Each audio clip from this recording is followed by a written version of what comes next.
नमस्कार दोस्तों, स्वागत है आपका द न्यूज लॉन्चर के इस यूट्यूब मंच पर। दोस्तों, ईडी एक ऐसा नाम, एक ऐसी जांच एजेंसी जिसकी जांच की प्रक्रिया पिछले कुछ सालों से सवालों के घेरे में है। बच्चे बच्चे की जुबान पर ईडी पहुंच गया है। ये ईडी नहीं हुई, पता नहीं कौन सा भूत आ गया था इस देश में कि ईडी के तहत जिसकी भी गिरफ्तारी हो, गिरफ्तारी के नाम को सुनते ही, गिरफ्तारी के शब्द को सुनते ही और ईडी के नोटिस को सुनते ही वो खौफजदा हो जाता था।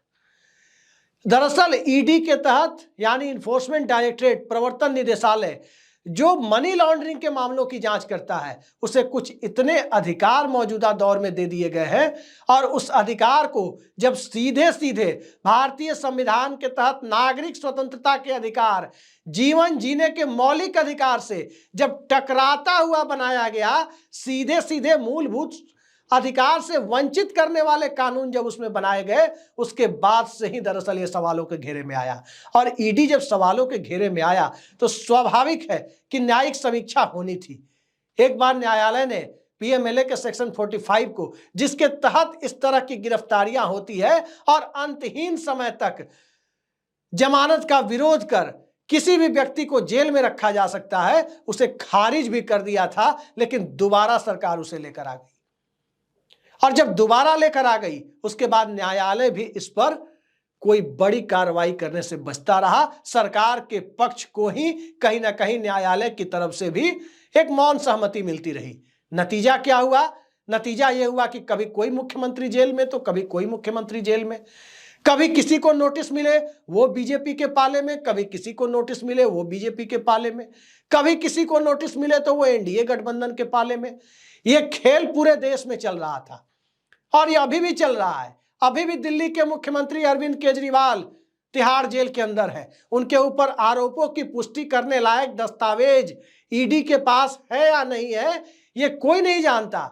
उसी मामले में के कविता की रिहाई हो गई, उसी मामले में दिल्ली के वित्त मंत्री सह डिप्टी सीएम रहे मनीष सिसोदिया की रिहाई हो गई, उसी लिकर पॉलिसी के मामले में सांसद संजय सिंह की रिहाई हो गई और उसी मामले में शराब व्यवसायी भी, जिनके ऊपर सीधा आरोप था, वो शराब व्यवसायी सरकारी गवाह बनने के लिए तैयार हो गए, कागजों पर दस्तखत कर दिए और वो भी सरकारी गवाह बनने के लिए रिहा कर दिए गए।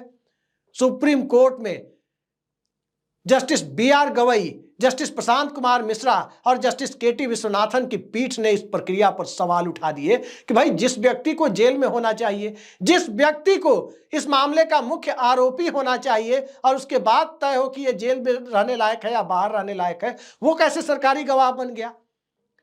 जो उसका बेनिफिशियरी बताया गया कि इस कथित शराब पॉलिसी मामले में जिस शराब व्यवसायी को फायदा हुआ वो आंध्र प्रदेश का व्यक्ति है, वो दिल्ली का कोई शराब व्यवसायी है, वो बाहर और पॉलिसी मेकर अंदर, और पॉलिसी मेकर ने कोई फायदा उठाया, उसके कोई सबूत दे पाने में ईडी नाकाम है। तो क्या ईडी भारत सरकार के तहत एक टॉर्चर एजेंसी के रूप में तब्दील हो गई? एक ऐसी एजेंसी जिसे कहा जाए कि किसी एक तरह से जो सुप्रीम कोर्ट ने सीबीआई के बारे में कहा था तकरीबन दशक भर पहले कि ये पिंजड़ाबंद तोता है, तो क्या पिंजड़ाबंद तोते के बाद पिंजड़ाबंद मैना भी आ गया था ईडी के रूप में? तमाम सवालों पर आज प्रेम प्रकाश, जिनको कि हेमंत सोरेन का कथित सहयोगी बताया जा रहा था, उनको जमानत देते वक्त तमाम सवालों पर सुप्रीम कोर्ट ने आज जबरदस्त तरीके से ईडी की भी खिंचाई की और पीएमएलए कानूनों पर भी बहुत महत्वपूर्ण और गंभीर सवाल उठा दिए। Prevention of money laundering act, धन शोधन निवारण अधिनियम हिंदी में कहे तो, अंग्रेजी में संक्षेप में लोग पीएमएलए कहते हैं। इस पीएमएलए में एक सेक्शन 45 है, धारा 45, और ये धारा 45 ये कहती है कि यदि कोई व्यक्ति के खिलाफ कोई आरोप हो तो उस आरोप के आधार पर उसकी गिरफ्तारी हो सकती है। और आरोप लगाने वाला व्यक्ति के पास सबूत ना भी हो, अगर उसने जांच अधिकारी के सामने कह दिया, चाहे वो सरकारी गवाह बन के कहे, चाहे वो सरकारी गवाह बने बिना पहले से ही अपना सरकारी गवाह की तरह भूमिका निभानी शुरू कर दे, वो बस जिसके खिलाफ ईडी बयान लेना चाहती है, जिसे तंग करना चाहती है, उसके खिलाफ बयान दे दे। प्रेम प्रकाश को क्या बताया गया? वो एक कथित लैंड डील की बात की गई कि इसके बेनिफिशियरी कौन है, हेमंत सोरेन है। और उस डील में बताया गया कि कथित तौर पर प्रेम प्रकाश की भी संलिप्तता है। ईडी ने कोई सबूत उसके बारे में मुहैया नहीं कराए, सप्लीमेंट्री चार्जशीट दाखिल करती रही। हेमंत सोरेन को भी जेल के अंदर जाना पड़ा, प्रेम प्रकाश को भी जाना पड़ा, और अब उसकी जमानत का भी ये लोग विरोध कर रहे थे। बिना सबूत के इस देश में किसी को 90 दिनों से ज्यादा अगर जेल में सलाखों के पीछे रखा जाता है, ये अपने आप में सबसे बड़ा इस देश में संविधान और रूल ऑफ लॉ का मजाक उड़ाने वाला कानून है। तो इस तरह के रूल ऑफ लॉ का मजाक उड़ाने वाले कानून पर क्या सिर्फ टिप्पणियां ही काफी हैं? आज कोर्ट ने साफ साफ कह दिया, सर्वोच्च न्यायालय ने साफ साफ कह दिया कि ईडी की कार्रवाई पक्षपातपूर्ण है। ईडी की कार्रवाई, इस देश में लोग उसे निष्पक्ष नहीं मानते, और हम सब आप सब देख ही रहे हैं कि ईडी का अधिकारी तो रिश्वत लेते हुए पकड़ा जा रहा है, कहीं 5 करोड़, कहीं 17 लाख, कहीं 20 लाख, कहीं कुछ। ईडी और भारत सरकार की सीबीआई ही पकड़ रही है। जानकार सूत्रों की बातों पर अगर हम यकीन करें, थोड़ी देर के लिए भी यकीन कर लें, तो आजकल ईडी में क्लर्क और बाबू बनने के लिए भी मोटा पैसा चलता है, ऐसा बताया जाता है कि ईडी में पोस्टिंग चाहिए तो उसके लिए माल खर्चा करना होगा। यानी ईडी में घुस जाइए एक बार नौकरी करने, अगर आप भारत सरकार में एसएससी या यूपीएससी के द्वारा बहाल कर किए गए हैं, किसी तरह जुगाड़ लगा के ईडी में पोस्टिंग करवा लीजिए, फिर जहां तहां जगह जगह वसूली करते रहे। जैसे कोई अमनजीत सिंह ढल बन के वसूली करे, जैसे कोई और डायरेक्टर या सेक्शन ऑफिसर बन के वसूली करे। वसूली गैंग में जो जांच एजेंसी तब्दील हो गई, जिसने पॉलिटिकल मामलों में जितने भी केसेज उठाए, उसमें कन्विक्शन रेट यानी सजा दिलाने की दर 0.5% से भी कम है, 0.4% रही। वो ईडी इस देश में भ्रष्टाचार के खिलाफ न्याय और इंसाफ का ब्रांड बन गई। सवाल दरअसल ईडी की कार्यप्रणाली पर तो है ही, ईडी के पीछे जो लोग हैं उनकी कार्यप्रणाली पर है। के कविता इतने दिनों तक जेल में क्यों थी? के कविता को भी जमानत दे दी गई। प्रेम प्रकाश, हेमंत सोरेन के सहयोगी, वो जेल में क्यों थे? दिल्ली के डिप्टी सीएम को इतने दिनों तक जेल में रखा गया, कहा गया कि मनी ट्रेल प्रूफ करके दिखाया जाएगा। मनी ट्रेल इतने दिनों तक प्रूफ क्यों नहीं हुआ? क्या लोकसभा चुनाव में आम आदमी पार्टी की चुनावी संभावनाओं को खराब किया जा सके, इसके लिए मनीष सिसोदिया केजरीवाल को जेल डाला गया, इसके लिए संजय सिंह को जेल डाला गया। इसके पहले भी जांच एजेंसियां कार्रवाई करती थी, सबूत देती थी, न्यायालय उन सबूतों से संतुष्ट होता था, सजा सुनाई जाती थी, चाहे वो सबूत रशीद मसूद के खिलाफ रहे हो या लालू यादव के खिलाफ रहे हो। जिसके खिलाफ सबूत मिले, सीबीआई ने जांच की, लेकिन उसके बाद सजा भी हुई, सबूत नहीं मिले बरी किया गया, लेकिन अंतहीन समय तक जेल में रखना, क्या इस देश में कभी ऐसा हुआ था? कोई ऐसा ड्रैकोनियन लॉ, बिना दलील, बिना वकील, रॉलेट एक्ट की तरह का कानून मनी लॉन्ड्रिंग का? मतलब आम बोलचाल की भाषा में कहें, पक्षपातपूर्ण रवैया जो अपनाया जा रहा है और इसके पीछे कौन सा कारण जिम्मेदार है, इसको समझने की कोशिश करें तो आसान भाषा में कैसे समझ सकते हैं। मान लीजिए कोई मोहन प्रसाद नाम का व्यक्ति है, उस पर किसी सोहन प्रसाद नाम के व्यक्ति ने आरोप लगाया कि इसने 5 लाख रुपए की मनी लॉन्ड्रिंग की, अवैध तरीके से 5 लाख रुपए इकट्ठा कीजिए, और इकट्ठा कर लिए। अब सोहन प्रसाद ने आरोप लगाया और उस आरोप पर एक एफआईआर हो गई या ईडी में एक कंप्लेन हो गई। ईडी को यह अधिकार मिल गया कि मोहन प्रसाद को गिरफ्तार करें, और जब मोहन प्रसाद को सोहन प्रसाद के आरोप पर गिरफ्तार कर लिया गया, अब उसके बाद ईडी ये बर्डन मोहन प्रसाद पर डालती है कि आप अपने आप को निर्दोष प्रूफ करके दिखाओ, निर्दोष साबित करो। हकीकत यह है कि अरे ईडी के लोगों, पहले आप तो प्रूफ करके दिखाओ कि 5 लाख रुपए उसने वाकई लिए कि नहीं लिए। 5 लाख रुपए का सबूत पहले ईडी तो दे कि 5 लाख रुपए अमुक व्यक्ति ने लिए जिस वजह से गिरफ्तार किया गया, लेकिन पहले आरोप लगाने वाला जांच एजेंसी वो साबित नहीं करेगी कि इसने पैसे लिए, इसका सबूत कहां है। वो तो बस आरोपों पर गिरफ्तार कर लेगी, और जिस पर आरोप है वो साबित करे कि उसने रुपए नहीं लिए। अरे जिसने रुपए नहीं लिए वो बार बार एक ही बात बोलेगा कि मैंने रुपए नहीं लिए। रुपए नहीं लिए ये साबित करने की भी भला जरूरत है क्या?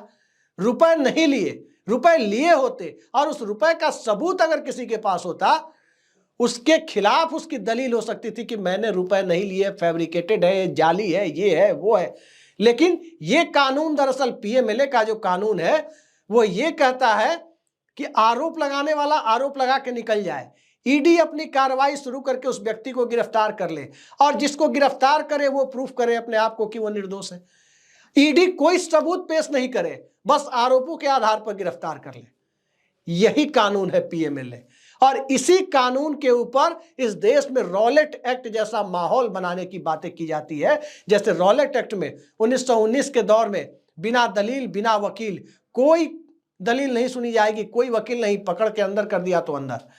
यही काम इस देश में आज के दौर में, आज के हिंदुस्तान में, भारत का संविधान बनने के 74 साल बाद ईडी के माध्यम से हो रहा है कि बिना किसी सबूत के आधार पर ईडी गिरफ्तार करे, सबूत पेश करने में नाकाम रहे और उसके बाद जमानत का विरोध करती रहे। सवाल यह है कि मामला आर्थिक अपराध का है, और जब मामला आर्थिक अपराध का है, गिरफ्तारी तब होती है ऐसे मामलों में जब व्यक्ति के विदेश भागने का खतरा होता है। जो व्यक्ति सांसद है, विधायक है, पूर्व सांसद है, पूर्व विधायक है, संसदीय व्यवस्था का हिस्सा है या रहा है, एक पॉलिटिकल पार्टी चला रहा है, क्या वो व्यक्ति देश छोड़कर भाग जाएगा? क्या वो विजय माल्या है? क्या वो नीरव मोदी है? क्या वो मेहुल चौकसी है? ईडी उसे गिरफ्तार कर लेगी। ललित मोदी, भगोड़ा ललित मोदी को ढूंढने का काम सुष्मिता सेन कर लेती है, लेकिन ये ईडी इतनी नाकारा एजेंसी है कि ये ललित मोदी को भी नहीं ढूंढ पाती कि कहां है।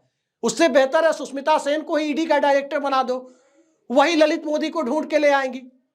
ये इस देश में जब चल रहा है जांच एजेंसियों के माध्यम से, तो सुप्रीम कोर्ट ने जो पक्षपात की बातें आज कही, बेल को मौलिक अधिकार बताया, बेल को, जमानत को स्वाभाविक प्रक्रिया बताया, और इसके साथ ही जेल को एक्सेप्शन यानी अपवाद बताया।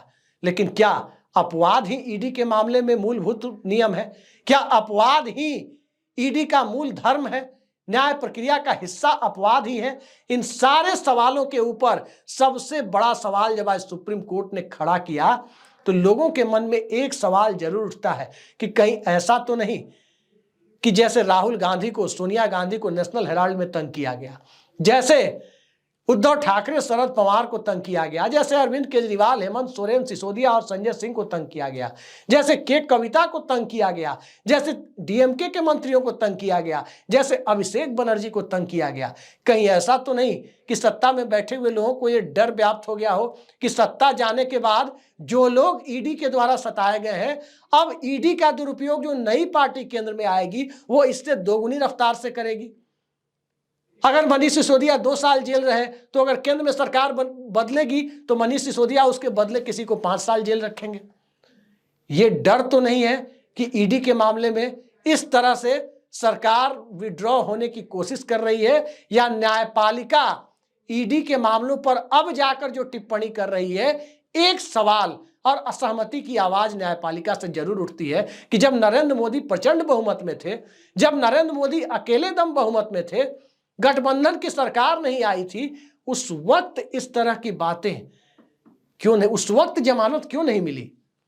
उस वक्त के कविता बाहर क्यों नहीं आई? उस वक्त सिसोदिया क्यों नहीं बाहर आए? उस वक्त हेमंत सोरेन और प्रेम प्रकाश बाहर क्यों नहीं आए? लोकसभा चुनाव खत्म होते होते धड़ाधड़ फैसले क्यों हो रहे हैं? ये सारे सवाल एक साथ आकर के जब खड़े हो जाते हैं तो देश के लोगों में कई सारी बातें होती है। और जस्टिस चंद्रचूड़ ने जो बातें कही थी इस देश में न्यायपालिका के बारे में, वो चंद्रचूड़ की अदालत में उस पर अमल भी होगा। कम से कम उनके बचे हुए कार्यकाल में, जो 1-2 महीने का कार्यकाल अभी बचा हुआ है, इसको लेकर देश के लोगों को बहुत उम्मीदें हैं कि जिस प्रकार से एक आदेश तो सर्वोच्च न्यायालय को जरूर देना चाहिए कि ईडी जिस प्रकार से किसी को गिरफ्तार करती है, आरोप साबित नहीं होने की स्थिति में ईडी जितने रुपए का आरोप उस व्यक्ति पर लगा रही है, उतने रुपए का मुआवजा उस व्यक्ति को दिया जाए। अगर संजय सिंह पे आरोप लगे कि 5 करोड़ रुपए लिए, साबित नहीं हो पाया तो ईडी 10 करोड़ रुपए उनकी मानहानि के रूप में दे। साथ साथ गिरफ्तार करने वाला अधिकारी जो उस टीम को लीड कर रहा था, जितने दिनों तक किसी व्यक्ति को जेल में रखे, उसे कम से कम 1 महीने ज्यादा उस अधिकारी को जेल में रखे, तभी जाकर बदले की कार्रवाई और बदले की भावना से और पिंजरा बंद तोते जैसी भूमिका से इस देश में लोगों को और सिस्टम को निजात मिल पाएगी। आगे आगे देखिए क्या होता है। न्यायपालिका ने देर आए दुरुस्त आए टिप्पणी बड़ी की है और बहुत गंभीर सवाल प्रवर्तन निदेशालय यानी ईडी की भूमिका पर खड़े कर दिए हैं। आगे उम्मीद है कि पीएमएलए के सेक्शन 45 को लेकर कोई लैंडमार्क जजमेंट आएगा, जिसके बाद भविष्य में कोई सरकारें इस तरह की जरूरत नहीं कर पाएंगी। आज के लिए इतना ही। नमस्कार।